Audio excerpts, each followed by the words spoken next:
आपको हमारे चारों तरफ जो चीजें दिखाई क्यों देती हैं, ये फ्लावर दिखाई क्यों दे रहा है? हमें कोई चीज दिखाई तब देती है जब किसी सोर्स से लाइट उस ऑब्जेक्ट पर पड़े और रिफ्लेक्ट होकर हमारी आंखों पे आए। जिस पे भी वो सोर्स, सन हो, ट्यूबलाइट हो, बल्ब हो, लाइट किसी सोर्स से टकराकर, ऑब्जेक्ट से टकराकर आपकी आंख पे आएगा तो वो ऑब्जेक्ट हमें दिखाई देगा। और जिससे टकरा के लाइट हमारी आंखों तक नहीं पहुंचे हमें दिखाई नहीं देगा। Luminous and non luminous objects. Luminous नाम ही क्लियर है। लूमिनस मतलब जिनकी खुद की लाइट होती है, जो अपनी खुद की लाइट एमिट करते हैं, उसको लूमिनस बोलते हैं। जैसे कि सन, बल्ब, और ये ग्लोवर्म भी उसकी खुद की लाइट है ना, luminous. Moon non luminous. Earth, table, apple, books non luminous. जो अपनी खुद की लाइट एमिट नहीं करते, do not emit their own light, are known as non luminous. बहुत छोटी सी चीज है, जिनकी खुद की लाइट होती है उनको लूमिनस बोलते हैं, जिनकी खुद की लाइट नहीं होती नॉन लूमिनस, है ना। हमारा सन और बाकी स्टार्स भी है ना, स्टार्स की खुद की लाइट होती है, they are luminous objects. Okay. Reflection of light. तो किसी सोर्स से, मान लीजिए एलईडी है, एलईडी से लाइट आई और मिरर से या किसी भी पॉलिश सरफेस से टकरा के ये लाइट ऐसी आई और रिफ्लेक्ट होके चली गई। इस प्रोसेस को बोलते हैं रिफ्लेक्शन ऑफ लाइट। टकरा के चली जाना। The process of sending back light when it falls on a surface is called reflection. Reflect हो गई, किसी ऑब्जेक्ट पर पड़ी और रिफ्लेक्ट हो गई। Reflect means bouncing back, bouncing back, sending back is called reflection. ठीक है। अब ये इमेज देखिए जरा, ये इमेज काफी इंपॉर्टेंट इमेज होने वाली है। जो लाइट आ रही है उसको बोलते हैं इंसिडेंट रे, जो रिफ्लेक्ट होके चली गई उसको बोलते हैं रिफ्लेक्टेड रे, और जो 90 डिग्रीज पे लाइन बनाई उसको बोलते हैं नॉर्मल। इंसिडेंट रे और नॉर्मल के बीच के एंगल को बोलते हैं एंगल ऑफ इंसिडेंस। नॉर्मल और रिफ्लेक्टेड रे के बीच के एंगल को बोलते हैं एंगल ऑफ रिफ्लेक्शन। और ये जो पॉइंट है जहां पर लाइट टकरा के पड़ती है उसको बोलते हैं पॉइंट ऑफ इंसिडेंस। ये सब चीजें हमें पढ़नी है, इनको बोलते हैं टर्म्स। ठीक है, मैंने आपको टर्म्स बताया, लिख के बता देता हूं। इंसिडेंट रे, कोई रे ऑफ लाइट आ रही है और तो मिरर पे पड़ रही है, जो आने वाली लाइट है उसको बोलते हैं इंसिडेंट रे। जिस पॉइंट पे मिरर में, जिस पॉइंट पे वो स्ट्राइक करती है, टकराती है, उसको बोलते हैं पॉइंट ऑफ इंसिडेंस। और जो मिरर उसको बाउंस बैक कर देता है, जो वापस जा रही है रे ऑफ लाइट, उसको बोलते हैं रिफ्लेक्टेड रे। मिरर से 90 डिग्रीज पर बनाते, 90 डिग्री मिरर पे जिस पॉइंट पर पॉइंट ऑफ इंसिडेंस है उस पॉइंट पर 90 डिग्रीज की लाइन बनाते हैं, राइट एंगल, उसको बोलते हैं नॉर्मल। एंगल मेजर करने के लिए नॉर्मल, नॉर्मल से एंगल मेजर करते, याद रखना। तो एंगल ऑफ इंसिडेंस क्या है? इंसिडेंट रे और नॉर्मल के बीच का एंगल। एंगल ऑफ इंसिडेंस क्या है? इंसिडेंट रे और नॉर्मल, नॉर्मल तो रहेगा ही।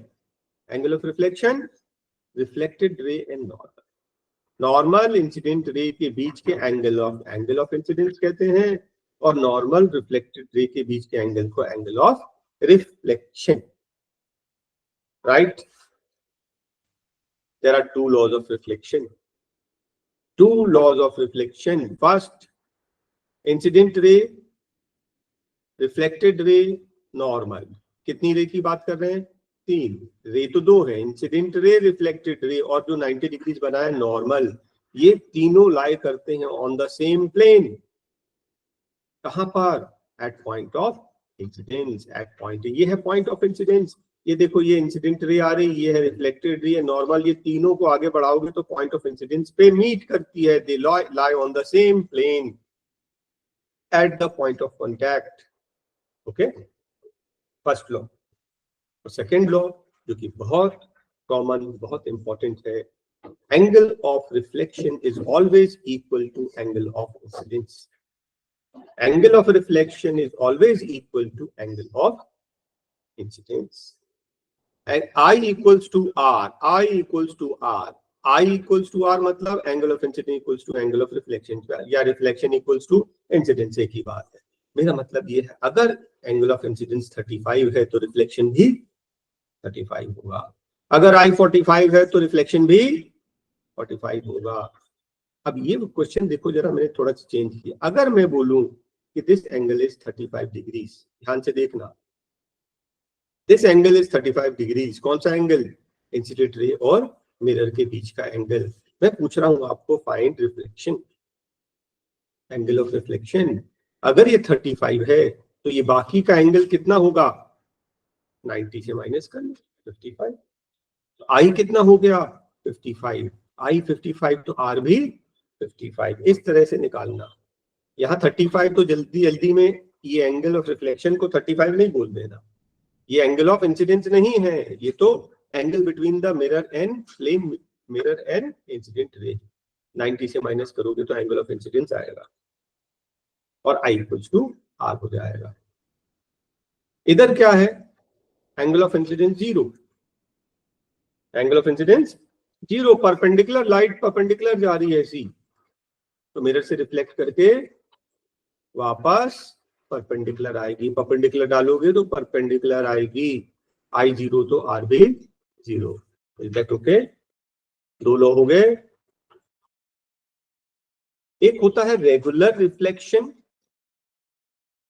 और दूसरा होता है डिफ्यूज्ड रिफ्लेक्शन. जब पैरेलल बीम, देखिए पैरेलल बीम आ रही ना, ये लाइन पैरेलल है कि नहीं? ये सारी लाइंस पैरेलल है.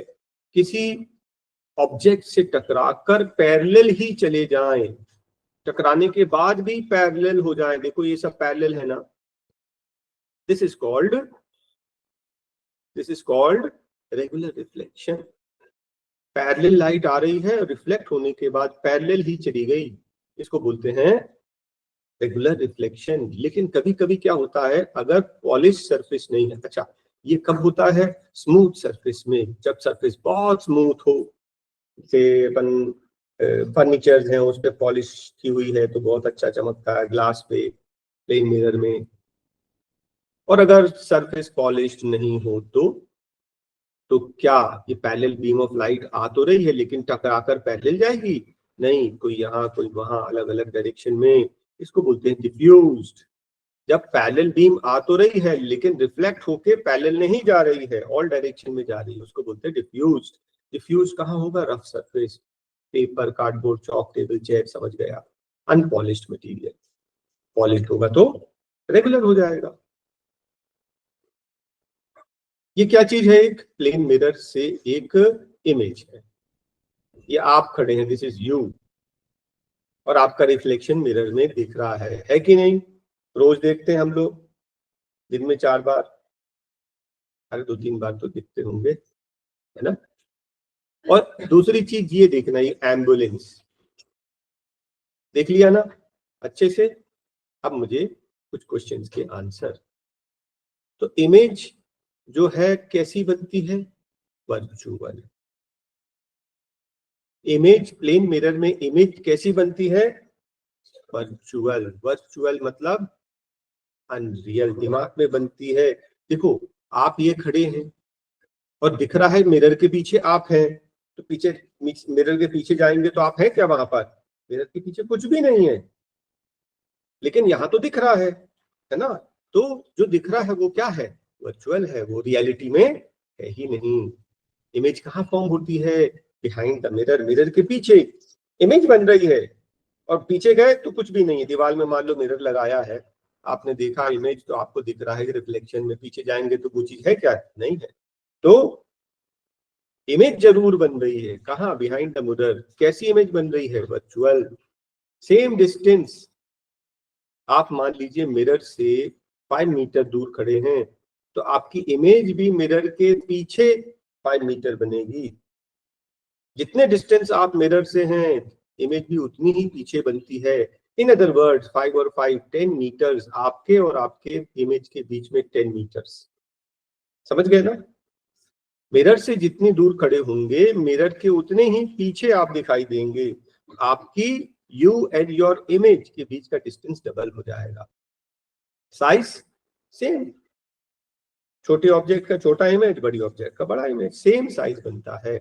इरेक्ट बनता है ना? इरेक्ट समझते हैं? इरेक्ट मतलब सीधा। हम सीधे खड़े हैं तो सीधा ही तो बन रहा ना। हाँ, हम सीधे खड़े हैं। मान लीजिए मैंने एक कैंडल जलाया, है ना, तो कैंडल की बर्निंग इमेज ऐसी उल्टी बन रही क्या? नहीं ना, सीधी बन रही। सीधी इमेज, सीधी पेंसिल सीधी करेंगे तो सीधी दिखेगी, उल्टी करेंगे तो उल्टी दिखेगी। इसको बोलते हैं इरेक्ट। और next, lateral inversion. Lateral inversion समझते हैं? सीधा हाथ ऊपर करोगे तो लेफ्ट दिखेगा, लेफ्ट करोगे तो राइट दिखेगा। Lateral inversion. एम्बुलेंस उल्टा क्यों लिखा रहता है? एम्बुलेंस में आपने देखा ना, एम्बुलेंस ऊपर उल्टा लिखा रहता है।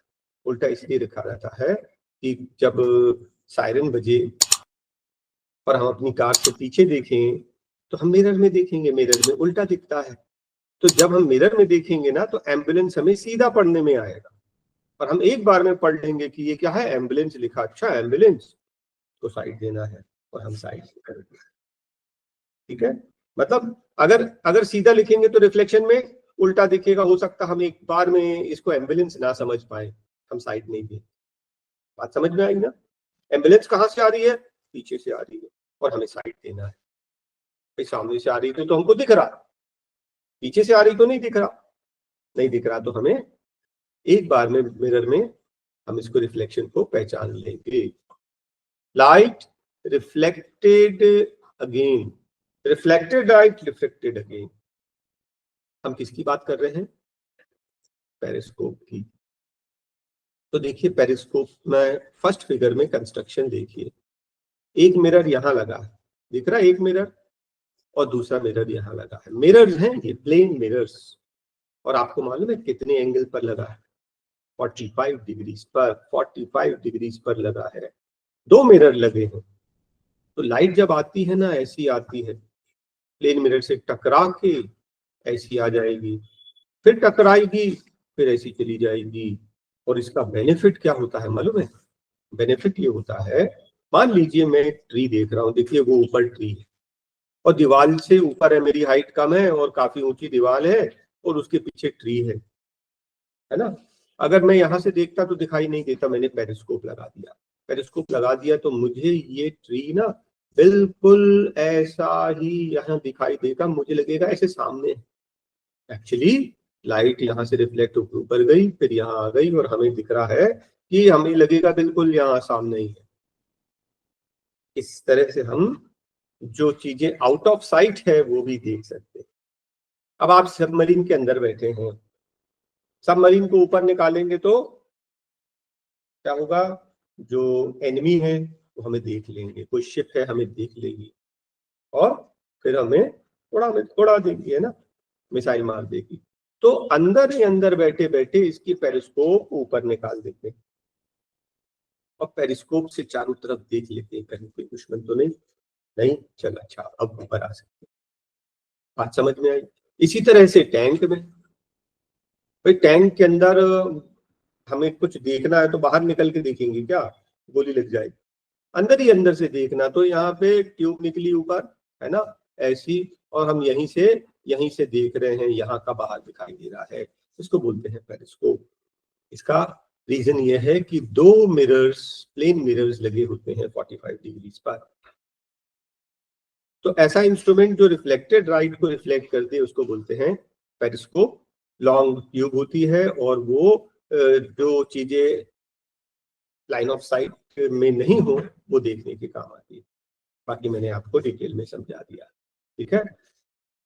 Heads of over the crowd, मैंने बताया ना, जैसे आपकी हाइट कम है, आपको दिखाई नहीं दे रहा है, आपके सामने बड़ी दीवार है या बहुत भीड़ है ना, आपसे लंबे लोग सामने खड़े, पेरिस्कोप से आप देख सकते हैं। सेकंड, आप बंकर में हैं, ट्रेंच में हैं, है ना, आप टैंक के अंदर हैं, तो तब वहां देखने के लिए बाहर निकल के हम नहीं देख सकते। उसी तरह से सबमरीन में भी मैंने आपको समझा दिया। राइट? अब एक टॉपिक आता है मल्टीपल इमेज। कैसी इमेज? मल्टीपल। आपने देखा मैंने एक ऑब्जेक्ट रखा यहां पर तो कितनी दिखी? 2। और यहां पे मैंने 1 रखा तो कितनी थी? 1 2 3 4। बात समझ में आई? ऐसा क्यों हो रहा है? मल्टीपल इमेजेस क्यों बन रही है और कितनी बनती हैं? तो मल्टीपल इमेजेस जो बनती है उसका फॉर्मूला होता है 360 degrees divided by x minus 1। 360 divided by x minus 1. What is x? X is the angle between the two mirrors. Example के लिए मैं थोड़ा शॉर्ट में समझाऊंगा, आप समझ जाना। हाँ, एग्जाम्पल के लिए मान लो मैंने 45 डिग्रीज, मेरे पास जो दो मिरर है ना, ये ऐसा, ये तो ऐसा करूंगा तो 90 डिग्रीज हो जाएगा ना, इससे आधा 45 डिग्रीज पे मैंने दो मिरर को रखा है, तो कितने बनेंगे इसके? 360 डिवाइड बाय 45 है ना।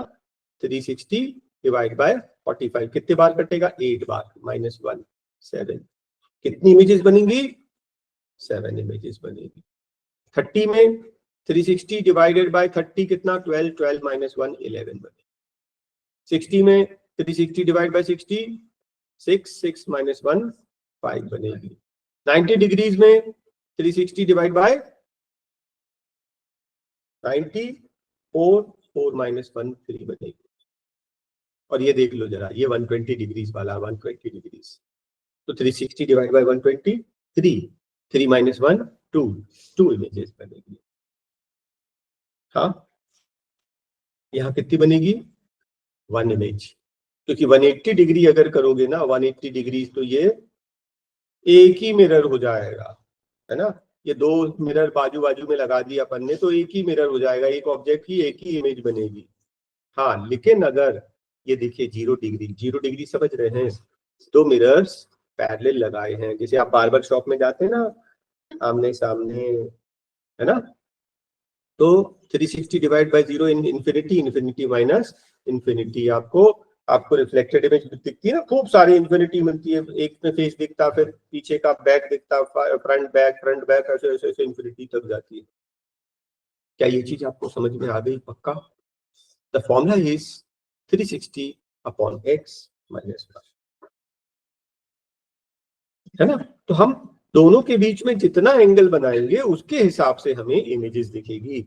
आपने देखा कि जैसे जैसे हमने एंगल बढ़ाया, नंबर ऑफ इमेजेस कम हो गए, है ना। एंगल, दोनों के बीच का एंगल बढ़ाते जाओगे, नंबर ऑफ इमेजेस कम होते जाएंगे। Next instrument is kaleidoscope. Kaleidoscope क्या होता है? ये प्लेन मिरर समझ लीजिए, मैंने एक रेक्टेंगुलर शेप का प्लेन मिरर किसी शॉप से कटवा के ले आया। कितने चाहिए मुझे? 3। और इनको मैंने ट्रायंगल शेप में चिपका दिया, टेप से चिपका दिया, टेप से चिपका दिया। समझ रहे हैं ना? रिफ्लेक्टिंग सरफेस कहाँ है? अंदर की तरफ। रिफ्लेक्टिंग सरफेस कहाँ है? अंदर की तरफ। और इसको मैंने क्या किया? एक सिलिंड्रिकल कार्डबोर्ड के अंदर डाल दिया, ऊपर से सीडी से कवर कर दिया, नीचे से तो कवर करना है। इसके अंदर क्या रख देते मालूम है हम लोग? छोटे छोटे बीड्स, बैंगल्स, ब्रोकन पीसेस। और उनकी जब हम ऊपर से देखते हैं ना, जब हम ऊपर से देखते हैं तो बहुत ब्यूटीफुल अलग अलग तरीके की डिजाइन बनती है। इस इंस्ट्रूमेंट को बोलते हैं kaleidoscope. is an instrument or a toy containing inclined plane mirrors which produces multiple reflection and creates beautiful patterns. जरूरी नहीं है 3 साइड का ही हो, 4 साइड, 5 साइड, 10 साइड का भी बनाया जा सकता है ना, ताकि एक बहुत अच्छे अच्छे ब्यूटीफुल पैटर्न्स बने। ऐसी इमेजेस जो हम लोग सोच भी नहीं सकते, इतनी ब्यूटीफुल पैटर्न्स बन जाती है, फोटो ले लेते हैं, वॉलपेपर बनाने के काम आ जाएगी आर्टिस्ट के, right. Sunlight is composed of how many light? Sunlight कैसी होती है? White. It is composed of 7 colours. कौन सी? VIBGYOR। VIBG, विप्योर बोलते हैं ना, VIBGYOR. It is composed of 7 colors known as Vibgyor color. तो जब हम प्रिज्म के ऊपर व्हाइट लाइट को फोकस करेंगे, प्रिज्म क्या करेगा, उनको 7 कलर्स में तोड़ देगा. The phenomena is known as dispersion and the band of colors is known as spectrum.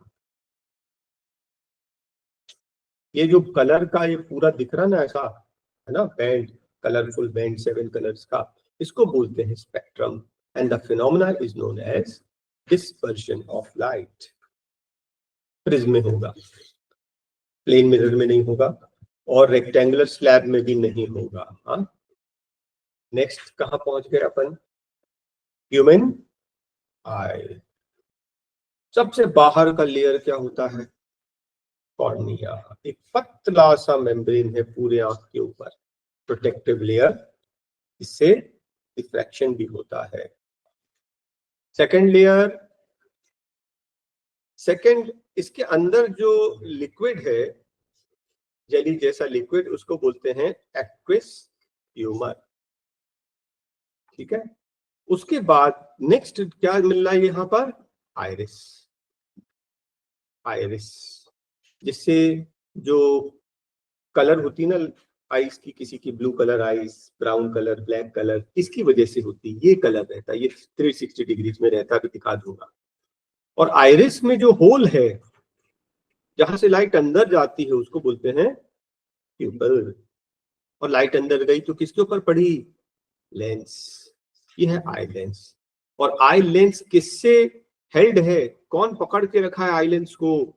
Ciliary muscles. Ciliary muscles ये पकड़ के भी रखते हैं और ये उसके कर्वेचर को चेंज भी करते हैं. उसके बाद अंदर नेक्स्ट क्या आता है? Vitreous humour. नेक्स्ट क्या आएगा? रेटिना. यह है रेटिना. पूरे पूरे आंख में ये रेटिना है. रेटिना मतलब इमेज यहाँ पर फॉर्म होनी चाहिए. इमेज यहाँ पर, रेटिना पर फॉर्म होगी तो दिखाई देगी, और रेटिना पर फॉर्म नहीं होगी तो ब्लर इमेज बनेगी. ठीक है. और एक जगह है जहां पर रेटिना नहीं होता, उसको बोलते हैं ब्लाइंड स्पॉट, क्योंकि यहां से नर्व्स निकलती है, ऑप्टिक नर्व्स, जो ब्रेन जाती है. 10th number is optic nerve. ठीक है. फिर से देखिए, हमारी जो आई लेंस है कैसी होती है? कॉन्वेक्स. ऐसी कॉन्वेक्स शेप बोलते हैं. और उसका कैसी इमेज बनाती है? रियल इन्वर्टेड इमेज बनाती है. कहां पे? रेटिना. आई लेंस कैसा है? कॉन्वेक्स शेप का. ये जो लाइट आती है ना, 10th में आपको डिटेल में पढ़ाएंगे, लाइट ऐसी जो पहले लाती है ना, वो रिफ्लेक्ट होकर रेटिना पर फॉर्म हो जाती है. ठीक है. कैसी इमेज बनाती है? Real inverted. कहां पर? रेटिना पर. ये सब बेसिक चीजें. और आई का डायमीटर नियरली 2.3 सेंटीमीटर्स. ठीक है. कॉर्निया मैंने बताया एक थिन मेम्ब्रेन है, आउटर मेम्ब्रेन, जहां से लाइट आईज में एंटर करती है. ठीक है. कॉर्निया. और रिफ्लेक्शन भी होता है. फिर मैंने आपको आइरिस भी बता दिया. फिर मैंने बता दिया ये प्यूपल है. Iris is the coloured part, है ना. किसी की आंख दिखती ना तो बीच में होल है और ये कलर दिखती ना, ये ऐसी आपकी आंख ऐसी, ये है आइरिस. पूरे 360 डिग्रीज में गोल. आइरिस के बीच में एक होल होता है जिसको बोलते हैं pupil. And pupil controls the amount of light. कितनी लाइट अंदर जाएगी? प्यूपल मतलब होल. कितनी लाइट अंदर जाएगी वो प्यूपल एडजस्ट करता है. ज्यादा लाइट, मान लो सनलाइट में खड़े हो तो वो कॉन्ट्रैक्ट हो जाता है, होल छोटा हो जाता है. डार्क में आओगे तो लाइट कम हो गई, आपको दिखाई नहीं देगा, तो होल बड़ा हो जाएगा. अभी नीचे समझाऊंगा. आई लेंस क्या होता है? Convex lens, transparent flexible material, jelly जैसा फ्लेक्सिबल मटेरियल से बना होता है. और वो अपनी जगह पर लटका हुआ है, अपनी जगह पर लेंस है, क्योंकि ऊपर और नीचे सिलियरी मसल्स उसको होल्ड करके रखते हैं, जो इसके कर्वेचर को भी चेंज कर देते हैं. ठीक है. सिलियरी मसल्स पढ़ लिया हमने. रेटिना, आई में जो यहाँ पर है होता है ना, रेटिना पूरे में जहां पर इमेज फॉर्म होती है. It acts like a screen. यहीं पर तो इमेज बनेगी. मान लीजिए ये लाइट है, ये लाइट आ रही है, तो इमेज कहाँ बनेगी? रेटिना पर. Retina acts like a screen, यहाँ पर इमेज फॉर्म होती है. और अगर कभी इमेज रेटिना पर फॉर्म नहीं हो रही तो वो हमें साफ दिखाई नहीं देगा, ठीक है। और रेटिना पर इमेज बनती है, कैसी बनती है, रियल इन्वर्टेड। और एक पॉइंट ऐसी होती है जहां पर कोई भी रेटिना नहीं होता, रेटिना इज एब्सेंट, वहां पे ऑप्टिक नर्व की जो है जंक्शन होता है, और इसीलिए वहां पर कोई रॉड कोन सेल्स नहीं होते हैं, रेटिना नहीं होता, सेंसिटिव सेल्स, उसको ब्लाइंड स्पॉट बोलते हैं। और इस जंक्शन से निकलते हैं ऑप्टिक नर्व्स, जो जो हम देखते हैं वो मैसेज ब्रेन तक लेके जाता है in the form of electrical signals और हमें दिखाई देता है। फर्स्ट फिगर, सेकंड फिगर, कौन सा लाइट का है और कौन सा डार्क का?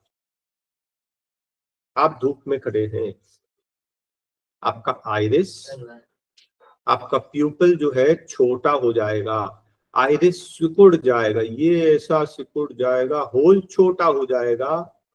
क्यों? क्योंकि ज्यादा लाइट अंदर जाएगी तो वो रेटिना को डैमेज कर सकती है, समझ रहे? तो वो प्यूपल छोटा हो जाएगा, होल छोटा हो जाएगा, अंदर कम लाइट जाएगी। और जैसे ही आप डार्क रूम में जाते हैं, मालूम है ना, थिएटर में आप 5 मिनट लेट पहुंचे, फिर कुछ नहीं दिखाई देता, है ना? तो आप 1 मिनट के लिए शांत से खड़े हो जाओ। किसी धूप से अगर घर में आए हो रूम में तो अच्छे से दिखाई नहीं देता, 1-2 मिनट के लिए शांति से खड़े हो जाओ।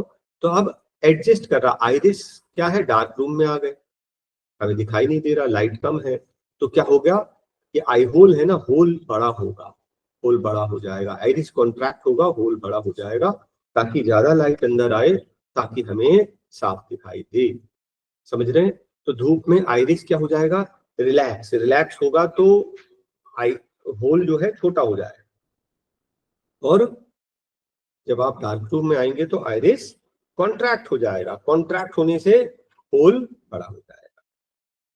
हमारे आंख में कितने टाइप के सेल्स हैं? रेटिना में लाइट सेंसिटिव सेल्स हैं 2 टाइप के, एक को बोलते हैं रॉड्स और दूसरे को बोलते हैं cones. Rod cells sensitive to dim light, cone cells sensitive to colour, इतना ध्यान रखना। हाँ, रॉड सेल्स जो कि सेंसिटिव टू डिम लाइट, जैसे कि आउल, आउल के आंख में रॉड सेल्स बहुत ज्यादा होते हैं, इतने ज्यादा होते हैं कि उसको अंधेरे में भी दिखाई देता है।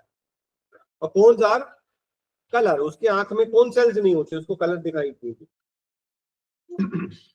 तो sensitive colours they become active in bright light, और फिर हमें लाइट में फर्क समझ में आएगा, ये रेड है, ये ब्लू है, ये ब्लैक है, और यहाँ पर can not distinguish colours. Next is persistence of vision. आपने ये कभी देखा है क्या? एक सर्कल है, सर्कल में एक साइड क्या बना है, केज, और उसके पीछे क्या बना है, बर्ड। और जब इसको हम लोग घुमाते हैं ना जोर से, तो हमें ऐसा लगता है कि ये जो बर्ड है केज के अंदर दिखाई देती है। हम इसको खूब तेज घुमाएंगे, गोल गोल घुमाएंगे, ठीक है? इमेज अलग है, ये केज अलग है, बर्ड अलग है, लेकिन जल्दी से हम घुमाएंगे तो हमको वो मूविंग पिक्चर दिखाई देता है और हमको लगता है कि ये बर्ड केज के अंदर है।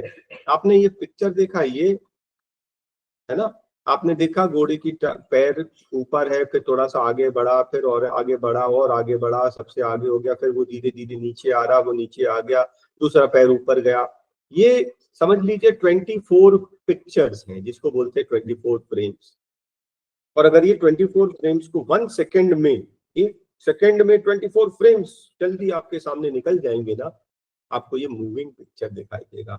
इसी को बोलते हैं persistence of vision. The ability to see continue image for a very short duration, persistence of vision is 1/16 seconds. Persistence of vision is 1/16 seconds. 24 frames 1 second में चला जाएगा तो हमें वो मूविंग पिक्चर दिखाई देता है। कहाँ यूज होता है? सिनेमेटोग्राफी में, सिनेमा में, राइट? रेंज ऑफ ह्यूमन आई, एक चीज होता है नियर पॉइंट, एक चीज होता है फार पॉइंट। नियर पॉइंट आप कहां तक देख सकते हैं पास, 25 सेंटीमीटर। आप बोलोगे मैं तो उससे पास भी देख सकता हूं, तो फिर हमने ये टर्म यहाँ यूज किया विदाउट स्ट्रेन। उससे पार, आप लोग को बोलता हूँ ना, इतना पास ऐसे होके नहीं लिखो, पढ़ो, डिस्टेंस होना चाहिए। क्योंकि 25 सेंटीमीटर के करीब जाएंगे तो आप क्या कर रहे हैं, आप अपने आंखों को स्ट्रेन कर रहे हैं, फिर धीरे धीरे आंख खराब हो जाएगी। तो nearest point that helps us to see without restraint is called the near point. It is 25 centimeters. Far point कहां तक देख सकते हो? स्टार दिखता है? Yes. Infinity. Far point is infinity. Maximum distance जहां तक देख सकते हो आप। अगर मैं पूछूंगा what is the range of vision, हमारा 25 सेंटीमीटर से लेकर इन्फिनिटी तक देख सकते हैं। This is near point and this is far point. ठीक है। अब डिफेक्ट्स की बात करें तो कितने टाइप के डिफेक्ट होते हैं? एक होता है मायोपिया, सेकंड है हाइपरमेट्रोपिया, और किसी को ये दोनों प्रॉब्लम होती है, पास और दूर दोनों का नहीं दिखना, इसको बोलते हैं प्रेसबायोपिया। ठीक है। मैं पहले अपने से स्टार्ट करता हूं। मैंने एक चश्मा लगाया हुआ है ना, बस मेरे केस का समझ जाओगे तो सब कुछ समझ जाओगे। मुझे क्या है मालूम है? हाइपरमेट्रोपिया। हाइपरमेट्रोपिया, हाइपर ये छोटा नाम है कि बड़ा नाम है? माइपिया से बड़ा नाम है। मुझे दूर का दिखाई देता है, मैं दूर के लिए मैं चश्मा नहीं लगाता। मैं आप लोग को देख सकता हूँ, है ना, मून भी दिखता है, स्टार भी दिखता है। दूर दूर दूर देखने में कोई प्रॉब्लम ही नहीं है। तो मुझे क्या प्रॉब्लम है? हाइपरमेट्रोपिया, दूर का दिखाई देना। और जब मैं रीड कर रहा हूँ, मोबाइल रीड कर रहा हूँ, लिख रहा हूँ, पढ़ रहा हूँ, तो मुझे ब्लर दिखता है, तो मैं लगाता हूँ मेरा लेंस। कौन सा? कॉन्वेक्स, ये वाला लेंस लगाता हूँ। समझ गए? आप बोलोगे ये तो मैग्नीफाइंग ग्लास है। Yes, it is magnifying glass, वही मैं लगा के घूमता हूँ। ठीक है। लेकिन मैं सिर्फ रीडिंग के लिए यूज करता हूँ, मेरे पास का चश्मा है, मैं हमेशा नहीं लगाता। लेकिन कुछ लोगों को क्या होता है, पास का तो साफ दिखाई देता है, दूर का नहीं दिखाई देता, है ना। They can not see distant objects, तो उन लोग एक दूसरा लेंस लगाते हैं, ये वाला कॉनकेव। उनको क्या प्रॉब्लम है? पास का दिखाई देना, दूर का दिखाई नहीं देना, उसको बोलते हैं मायोपिया। और कुछ लोगों को दोनों प्रॉब्लम होती है, पास और दूर, उसको बोलते हैं प्रेसबायोपिया। इसके अलावा भी कुछ प्रॉब्लम्स होते हैं। ये क्या प्रॉब्लम है? कैटरैक्ट। अक्सर ओल्ड एज में होता है कि आईज के ऊपर, लेंस के ऊपर ना एक लेयर फॉर्म हो गई। ओल्ड एज में खासकर क्या होता है, एक प्रोग्रेसिव क्लाउडी ब्लर्ड इमेज हो जाती है because of formation of membrane. Lens के ऊपर एक पतली सी मेम्ब्रेन आ गई, अब आपको क्लियर दिखाई नहीं देगा, ब्लर दिखता है, धीरे धीरे धीरे धीरे बिल्कुल ही टोटली दिखाई देना बंद हो जाता है। किसी को केवल एक आंख में, किसी को दोनों में। इसका क्या होता है? इसको बोलते हैं कैटरैक्ट। इसका सर्जरी होती है, आईलेंस तोड़ के निकालते हैं, नया आईलेंस डाल देते हैं, हमको पहले जैसा दिखाई देने लगता है। अगर किसी के दोनों आंख में है तो पहले एक आंख का ऑपरेशन करते हैं, फिर सक्सेसफुल हो जाए, रिकवर हो जाए 1-2 महीने की गैप में, फिर सेकंड करते हैं। समझ गए आप लोग? एक चीज होती है नाइट ब्लाइंडनेस। किसी के आईज में ना रॉड्स कम होते हैं, रॉड्स कम होते हैं तो उनको जैसे अंधेरा होता है, अंधेरे में सूरज डूबा, थोड़ा सा डार्क हुआ, अब उनको हेजी हेजी ऐसी लाइट ऐसी चमकती दिखाई देती, क्लियर दिखाई नहीं देता है, उसको बोलते हैं night blindness. It is caused by deficiency of vitamin A. एक और प्रॉब्लम होती है कलर ब्लाइंडनेस। आपको ये रेड दिख रहा है, 10 कलर की जर्सी, कलर ब्लाइंड वाले को ऐसा दिखता है। समझ रहे ना? आपको ग्रीन दिख रहा ना, कलर ब्लाइंड वाले को ऐसा दिखता है। ये है कलर ब्लाइंडनेस, जेनेटिक डिसऑर्डर है, कुछ कर ही नहीं सकते। कुछ कोन सेल्स एब्सेंट होते हैं जिसकी वजह से सारे कलर नहीं दिखते हैं। शेड वेड से आइडेंटिफाई तो कर लेगा, लेकिन ऐसे आदमी को ना ड्राइविंग लाइसेंस नहीं देते। तो अरे रेड और ग्रीन उसको दिखाई नहीं देगा, जब सिग्नल रेड है वो चल देगा। समझ गए? समझ गए? ठीक है। केयर फॉर आईज, आंख का ध्यान रखना है, आंख का ध्यान रखना है, आंखों को साफ करना है क्लीन वाटर से, ज्यादा लाइट और ज्यादा डार्क में नहीं। बहुत ही ज्यादा रोशनी है, आपने 3 4 5 ट्यूबलाइट लगा दी, नो, एक ट्यूबलाइट सफिशिएंट है ना आपके आसपास में। बहुत बड़ा रूम है, 2 ट्यूबलाइट, और कम रोशनी भी नहीं पड़ना है, आंखों के लिए अच्छा नहीं है। Keep books at distant vision, 25 centimetre या उससे दूर होनी चाहिए बुक्स आपकी, उससे पास नहीं, आंखें खराब हो जाएगी धीरे धीरे करके। Raise your eyes from time to time. अब अगर आप पढ़ रहे हैं ना तो बीच बीच में ऐसा नहीं 1 घंटे बस ऐसे देखे जा रहे हैं, जैसे मोबाइल खेलते हैं आप लोग, है ना, टीवी देखते हैं तो 1 घंटा एक ही पोजीशन पर, ऐसा नहीं, बीच बीच में आप उठाओ ऊपर, यहाँ वहां देखो, ऐसे ब्लिंक करो, ठीक है। प्रोटेक्ट आईज फ्रॉम इंजरी, आप मान लो गाड़ी चला रहे हैं तो गॉगल्स पहन ले, कुछ आके टकरा गया आंख पे, प्रोटेक्शन आपको करना पड़ेगा, है ना। आपको स्क्वीज नहीं करना, जैसे कुछ चला जाता है तो आप ऐसे मलने लगते हैं ना, जबरदस्ती खूब मल ले, नहीं मिलना चाहिए, स्क्वीज नहीं करना है, उसको वॉश करना है, डॉक्टर को दिखाना है, कोई प्रॉब्लम आए तो, इंजरी हो तो किसी डॉक्टर को दिखाना है ना। और विटामिन ए, ठीक है, विटामिन ए किसमें है, कैरेट में, स्पिनच में, कैबेज, ब्रोकली, एग, मिल्क, ये सब चीजें आपको बहुत लेनी है। और कॉड लिवर ऑयल भी आता है, वो भी दे सकते हैं, क्योंकि अगर डेफिशिएंसी हो गई विटामिन ए की तो उससे नाइट ब्लाइंडनेस हो सकता है। Eyes of other animals, crab की ना बड़ी छोटी छोटी, ऐसा क्रैब है ना तो इस चीज की यहाँ पे छोटी छोटी आंखें होती, बहुत छोटी छोटी, लेकिन कम से कम वो पूरा 360 डिग्री घूम के देख लेता है ना, तो अपने दुश्मन को भी देख लेता है। बटरफ्लाई की आईज जो है ना, तो थाउजेंड्स ऑफ छोटी छोटी आईज से मिलकर एक बड़ी सी आईज बन जाती है, बहुत छोटी छोटी छोटी बटरफ्लाई की। आउल की आईज, आपको मालूम है उसको रात में फुल बिल्कुल क्लियर दिखाई देता है, क्योंकि उसके आईज में रॉड सेल्स बहुत होते हैं, डिम लाइट में रात के अंधेरे में पूरा क्लियर दिखाई देता है। आउल का कॉर्निया बहुत बड़ा होता है, लार्ज प्यूपिल होता है, ज्यादा लाइट अंदर जाती है, और उसके में रॉड सेल्स बहुत होते हैं, जिससे उसको अंधेरे में भी साफ दिखाई देता है, ठीक है। और कुछ और बर्ड भी होते हैं। विजुअली चैलेंज, जो लोग देख नहीं सकते तो उनके लिए एक लैंग्वेज होती है ब्रेल, लुइस ब्रेल ने इसको बनाया है। ब्रेल ये क्या है, लेटर जो है ना उभरे उभरे रहते हैं, रेल्स, जब हाथ से ऐसे टच करते हैं ना हम लोग तो सेंस होता है कि एक डॉट है कि 2 डॉट है, डॉट का पैटर्न क्या है, ए पैटर्न में किसी पैटर्न में, इसको बोलते ब्रेल लैंग्वेज, ठीक है।